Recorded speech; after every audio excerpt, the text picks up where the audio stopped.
29 de outubro de 2024. Logo após terminar uma entrevista ao vivo no Facebook com o prefeito de Uruapã, o jornalista de 25 anos, Maurício Cruz Solis, saiu noite adentro, sem saber que atiradores do cartel estavam à espreita, determinados a mudar o curso de sua vida para pior. Aqui estão vítimas de cartéis que capturaram seus momentos finais.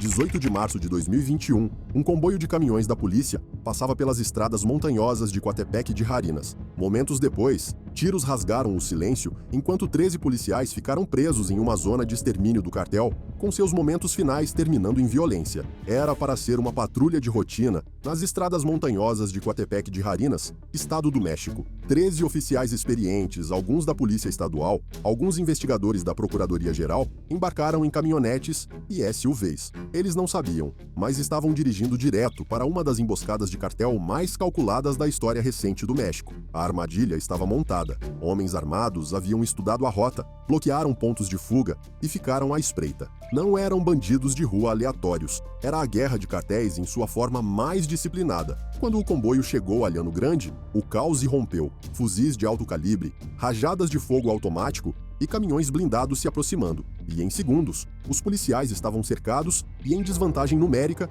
e de armamento. Pessoas próximas disseram que o tiroteio pôde ser ouvido a quilômetros de distância. Testemunhas descreveram ter ouvido uma rajada após a outra, como trovões rolando pelos vales. Quando terminou, 13 policiais jaziam mortos, seus veículos crivados de balas e o asfalto manchado de sangue. Sobreviventes de cidades próximas juraram ter ouvido rajadas curtas e metódicas de tiros, como se cada policial estivesse sendo finalizado para garantir que ninguém sobrevivesse. A prova de que, em território de cartel, a misericórdia nunca faz parte da equação. E para os homens por trás da emboscada, isso não foi apenas um ataque, foi uma mensagem. Veja bem, o Estado do México é um terreno estratégico para os cartéis, um corredor cobiçado por suas rodovias, que levam a Guerrero, Morelos e a própria cidade do México. Por anos, grupos rivais, o cartel Jalisco Nueva Generación, remanescentes de La Família Michoacana e células dissidentes menores lutaram pela região. A emboscada foi uma demonstração clara de que os cartéis, e não o governo, controlavam essas estradas. Após o trágico incidente, as notícias se espalharam rapidamente e, ao anoitecer, o massacre estava em todas as primeiras páginas mexicanas e a imprensa internacional estava repercutindo. Atiradores matam 13 em emboscada a comboio policial. O país não era estranho à violência, mas esta atingiu em cheio. Não foram civis apanhados no fogo cruzado, nem foi um tiroteio isolado. Este foi um ataque direto ao próprio Estado, realizado com precisão militar. As autoridades se mobilizaram, helicópteros sobrevoaram as montanhas e comboios de soldados entraram em Coatepec de Harinas. O governador Alfredo Del Mazo chamou-o de um ataque covarde e prometeu que não ficaria impune. Mas o estrago estava feito. O povo de Coatepec já tinha visto o que os cartéis queriam que vissem, que 13 policiais armados poderiam ser massacrados em plena luz do dia, sem aviso, sem consequências, pelo menos no momento. Para as famílias dos que morreram, as promessas soaram vazias. 13 funerais se seguiram, cada caixão coberto com a bandeira mexicana, cada elogio fúnebre cheio das mesmas palavras: honra, sacrifício e justiça. Mas mesmo no luto, havia medo. Todos sabiam que os cartéis estariam observando, prontos para atacar novamente se o governo pressionasse demais. A emboscada abalou as forças policiais do México profundamente. Os policiais saem todos os dias sabendo que são alvos, que seus coletes e fuzis significam pouco quando emboscadas como a de Coatepec estão esperando nas sombras. Até hoje, Coatepec de Harinas carrega o peso daquele massacre. 13 homens nunca voltaram para casa e o cartel deixou sua assinatura para trás. O medo esculpido na paisagem e uma pergunta que ainda paira pesada: como lutar contra um inimigo que se move como uma sombra e ataca como um exército? Porque em Coatepec, a resposta naquele dia foi simples e brutal: você não luta.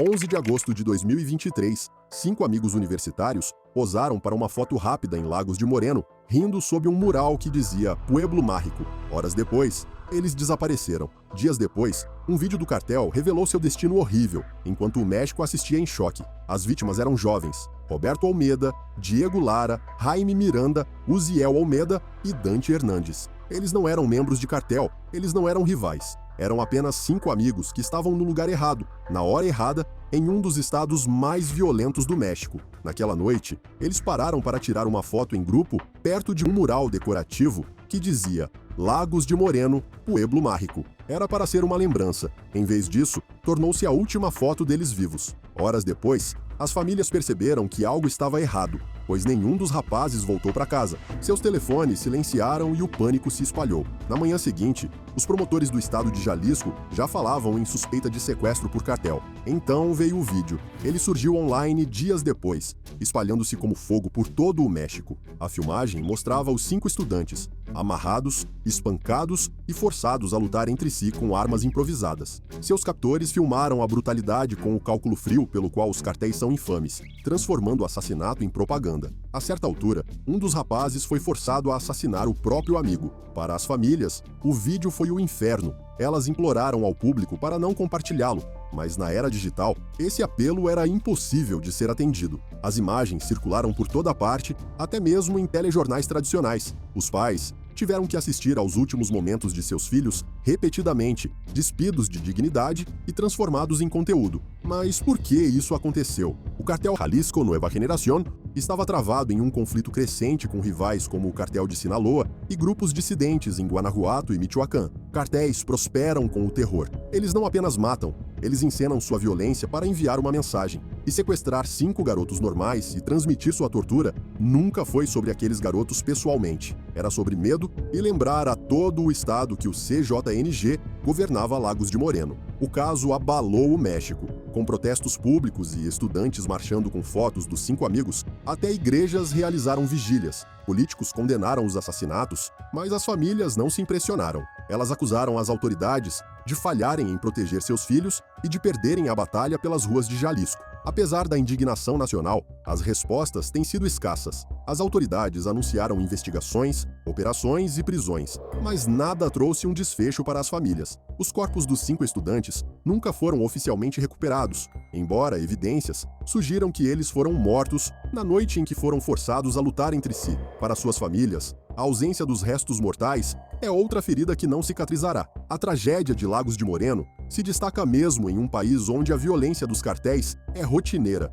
Não foi um ataque direcionado a membros de gangues rivais. Foram 5 jovens comuns, estudando, rindo, sonhando com o futuro, abatidos da maneira mais cruel possível, e o mundo pôde assistir. Hoje, o mural onde tiraram aquela última foto tornou-se um local de luto, com flores, velas e bilhetes escritos à mão cobrindo o local. As pessoas param para rezar, e outras tiram fotos para lembrá-los. Lagos de Moreno já era uma cidade perigosa, mas depois de agosto de 2023, seu nome tornou-se sinônimo de um dos crimes de cartel mais perturbadores da memória recente. Pareciera que hay compromisos muy fuertes entre el gobierno y este líder criminal y va a seguir habiendo muertes, puesto que no quieren actuar como debe de ser. 2 de março de 2017, uma transmissão ao vivo do Facebook passava em dezenas de telefones em Tierra Caliente, Guerreiro, enquanto o jornalista Cecílio Pineda Birto estava deitado em uma rede em um lava rápido, falando sobre política local, corrupção e violência de cartel. Minutos depois, o vídeo cortou. A princípio, os espectadores pensaram que era uma conexão ruim, mas horas depois, souberam a verdade. Pineda havia sido assassinado. Cecílio era um repórter local de 38 anos que vivia exatamente onde a violência acontecia, cobrindo o crime em uma das regiões mais perigosas do México. E sua especialidade era expor a atividade do cartel e os políticos que faziam vista grossa. Mas naquele dia, sua live no Facebook tinha sido sobre Los Tequileros, um grupo criminoso violento e infame por extorsão e tráfico de drogas em Guerreiro. Pineda vinha reportando sobre eles há anos, denunciando-os abertamente em um lugar onde até a polícia se recusava a dizer o nome deles em voz alta. Diante das câmeras, ele acusou as autoridades locais de protegerem os líderes do cartel em vez de combatê-los. Foi ousado e imprudente, e era exatamente o tipo de trabalho que o tornava um alvo. Mas esta não foi a primeira tentativa contra sua vida. Em 2015, homens armados tentaram matá-lo em frente à sua casa. Ele sobreviveu, mas em vez de ficar quieto, tornou-se mais ruidoso. Ele disse a amigos e colegas que nunca deixaria de expor a verdade, não importava o perigo que isso o colocasse. Naquela noite de março, seus inimigos finalmente o alcançaram. Pouco depois de terminar sua transmissão ao vivo, 2 homens em uma motocicleta entraram no Lava Rápido e atiraram nele várias vezes antes de fugir. Sua live no Facebook não capturou o ataque em si, mas o corte abrupto, seguido pela enxurrada de notícias, criou um efeito arrepiante. Por um momento, as pessoas pensaram que tinham testemunhado sua execução ao vivo. As autoridades chegaram rapidamente, mas como em tantos assassinatos de cartel, sua resposta não levou a lugar nenhum, sem prisões e sem condenações.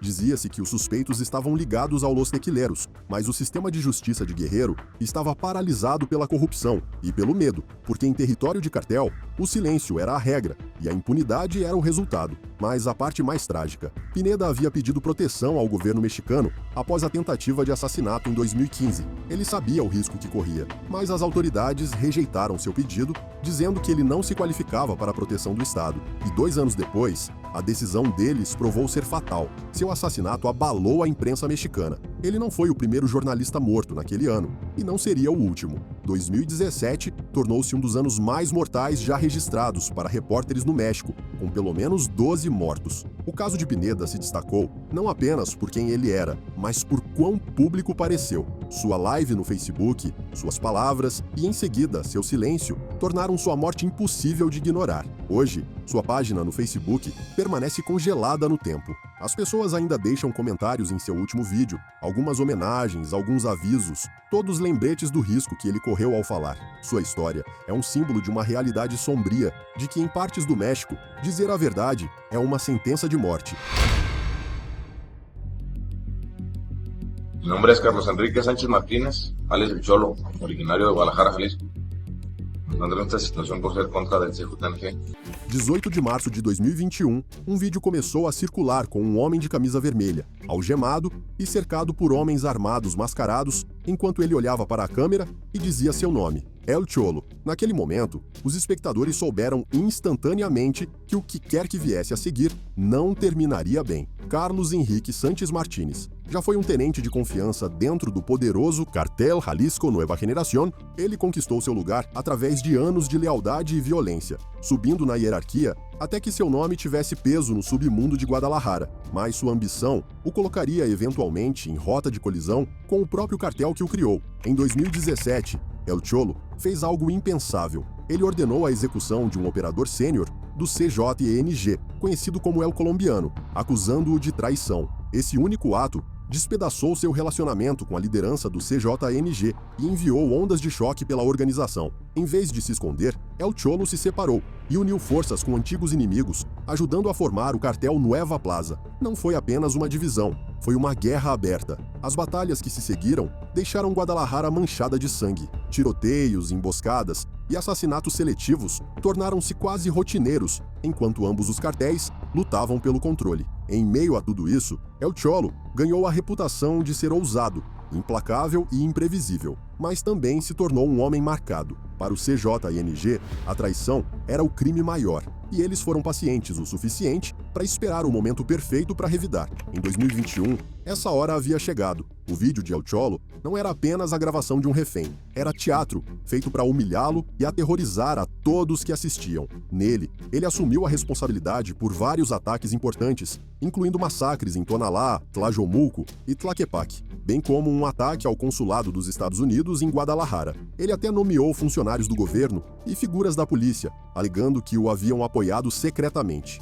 O que tornava o vídeo ainda mais arrepiante era seu comportamento. Ele não estava em pânico, nem implorou por misericórdia. Ele falou com firmeza, quase como se estivesse lendo um roteiro, plenamente consciente de que estas eram suas últimas palavras para o mundo. Na manhã seguinte, as pessoas em Tlaquepaque acordaram com uma cena medonha. No Jardim Hidalgo, uma praça pública, jazia um pacote embrulhado em plástico preto. Quando a polícia o abriu, encontrou o corpo de El Cholo. Torturado, espancado e mutilado, seu fim foi tão violento quanto a vida que levou. Uma autópsia revelou mais tarde a extensão da brutalidade. Suas costelas estavam quebradas, seu corpo mostrava sinais de tortura prolongada e seus captores claramente o fizeram sofrer antes de matá-lo. Foi uma punição, um aviso para quem pensasse em trair o CJNG. Por anos, El Cholo tentou jogar dos dois lados da guerra de cartéis do México. Ele acreditava que poderia se separar do CJNG, construir sua própria base de poder e criar um império duradouro. Por um tempo ele conseguiu, mas na política dos cartéis não há perdão para traição e não há plano de aposentadoria. Sua confissão pública, seguida por sua desova pública, foi uma lição cuidadosamente encenada. Você não cruza o caminho do CJNG e vive para contar a história. De temido chefe de cartel a cativo humilhado, sua morte tornou-se mais um registro no livro caixa sangrento da guerra às drogas no México.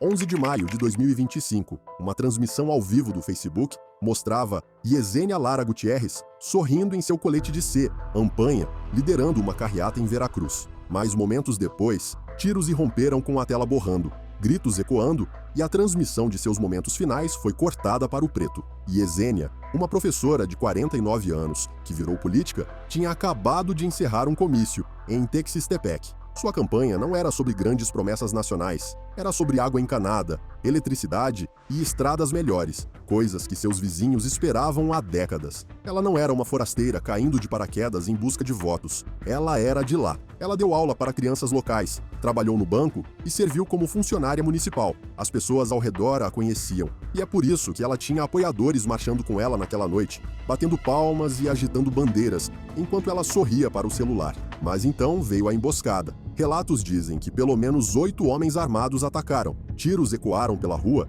enquanto a multidão se dispersava em pânico. E naqueles poucos segundos caóticos, sua campanha se transformou em carnificina. 4 pessoas jaziam mortas, incluindo Yesenia, com pelo menos outras 3 feridas. Sua transmissão ao vivo, minutos antes, cheia de risos e cânticos, capturou os primeiros momentos aterrorizantes. Quando as forças de segurança chegaram, os atiradores haviam partido. Soldados e policiais encontraram Yesenia caída na rua, com o corpo coberto por uma bandeira do Morena, a mesma bandeira que ela carregara pelos bairros como uma promessa de mudança. Agora era uma mortalha. As autoridades de Veracruz chamaram-no pelo que era, violência política. O marido de Yesenia fora morto em circunstâncias violentas em 2022, uma tragédia que muitos pensaram que a assustaria e a afastaria da vida pública. Mas, em vez disso, pareceu endurecer sua determinação. Ela deu um passo à frente, determinada a representar sua comunidade, mesmo sabendo o quão perigosa a arena política no México havia se tornado. Essa coragem a tornou um alvo. O governador de Veracruz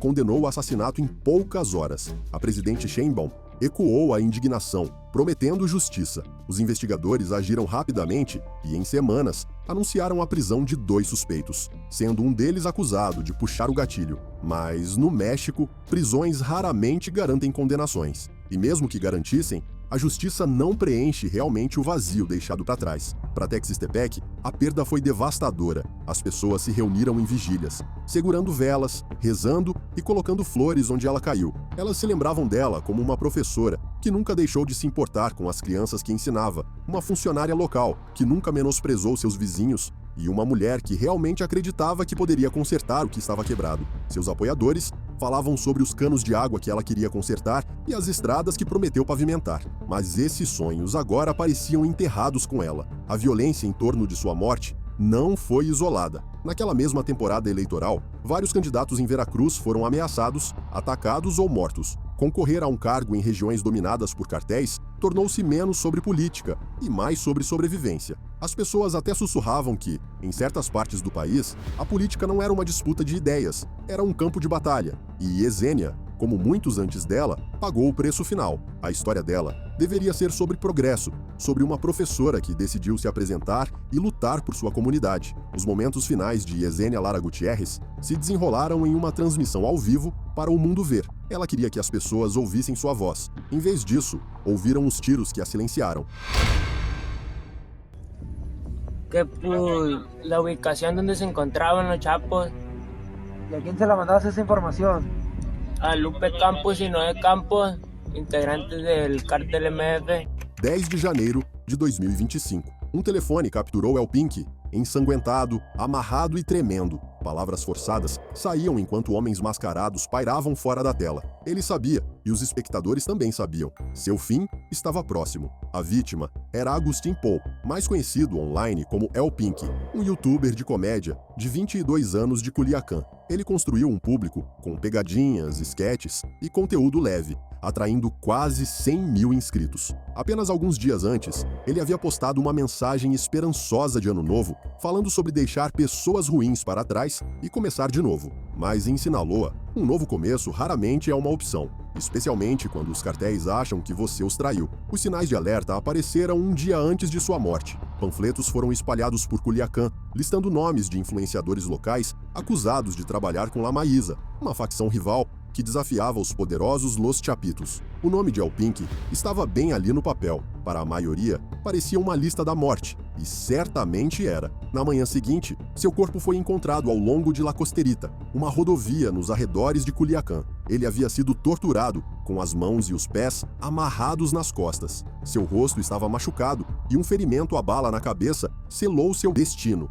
Então, um vídeo surgiu. A filmagem, gravada nas horas antes de sua morte, espalhou-se rapidamente pelas redes sociais. Mostrava El Pink sentado sem camisa, ensanguentado, com os olhos arregalados de medo, sob a luz forte de uma lanterna. Sua voz tremia enquanto ele confessava trabalhar com Maíto Flaco, uma figura ligada a um cartel rival. Ele até admitiu repassar informações sobre os movimentos dos Los Chapitos, esperando ser recompensado com dinheiro, carros e até uma casa. Mas as promessas nunca se materializaram. Em vez disso, a traição o alcançou. Foi a confissão forçada de um jovem que sabia que o fim estava a segundos de distância. Para os cartéis, não bastava matá-lo. Eles queriam que o vídeo enviasse uma mensagem. A traição não seria tolerada. E graças às redes sociais, sua mensagem alcançou muito além das ruas de Culiacán. Fãs que antes riam de suas pegadinhas ficaram horrorizados. As redes sociais se encheram de luto, raiva e incredulidade. Alguns se perguntavam o quão profundamente ele estava realmente envolvido com os cartéis.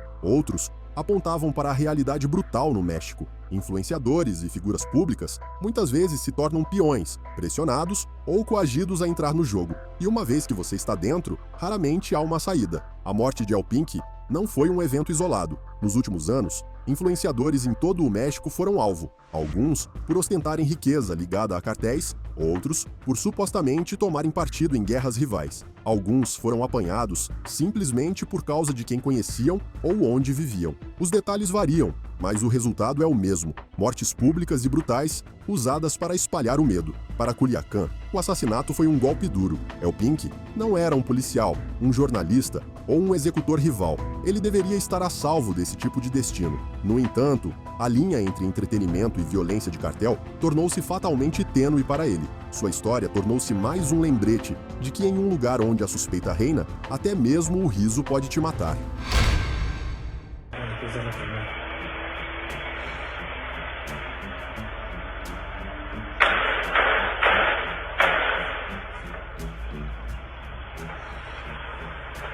29 de outubro de 2024, minutos depois de entrevistar o prefeito de Uruapán, ao vivo no Facebook, o jornalista de 25 anos, Maurício Cruz Solis, saiu noite adentro. O que ele não sabia era que atiradores do cartel já estavam esperando, prontos para silenciá-lo, antes que sua voz se tornasse mais alta. Para aqueles que o conheciam, Maurício era jovem, ambicioso e determinado a fazer um nome para si mesmo no jornalismo. Com apenas 25 anos, ele já havia construído uma presença notável em Uruapán, Michoacán, uma das regiões mais perigosas do México para repórteres. Ele dirigia o veículo digital Minuto a Minuto Michoacán, contribuía para outros jornais locais como o ABC de Michoacán e La Opinión de Michoacán, e tinha uma voz no rádio através de seu programa de notícias La Poderosa Uruapán. Ele não era um repórter veterano com décadas de experiência, pois ainda estava em ascensão e experimentando, mas entendia o risco de reportar em uma cidade onde o crime organizado dominava a vida diária. Mas isso não o impediu.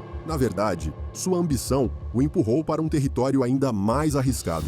Maurício queria um jornalismo que não se limitasse a escritórios, redações ou estúdios fechados. Ele acreditava que a informação pertencia ao público, ao ar livre e nas ruas. Essa ideia moldou um projeto que ele estava preparando para lançar, La Hiribilha Night Show. Seria uma transmissão pública, gravada em espaços abertos, onde as pessoas comuns poderiam se reunir, assistir e ouvir sobre os problemas que as afetavam. Era ousado e não convencional, e em Michoacán era perigoso. Maurício frequentemente usava o Facebook Live para interagir com seu público. Era simples e lhe dava contato direto com os espectadores. Mas também trazia exposição. Todos podiam ver onde ele estava, o que estava fazendo e quando estava fazendo. Em uma cidade cheia de olheiros do cartel, esse tipo de visibilidade poderia rapidamente se tornar mortal. Naquela noite de outubro, Maurício tinha acabado de encerrar o que parecia ser uma entrevista de rotina. Ele se sentou com o prefeito de Uruapã falando sobre segurança pública, ironicamente, um dos maiores problemas da cidade. Eventualmente, a transmissão terminou.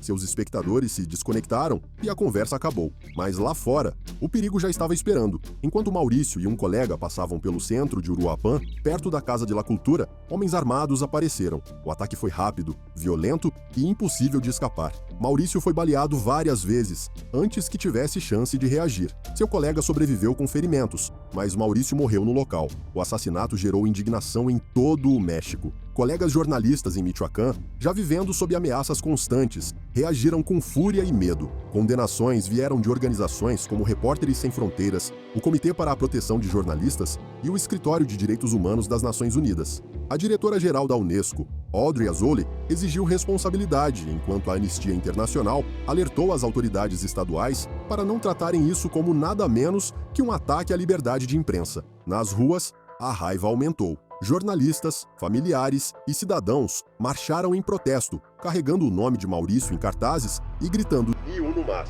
o que se traduz como "nem mais um".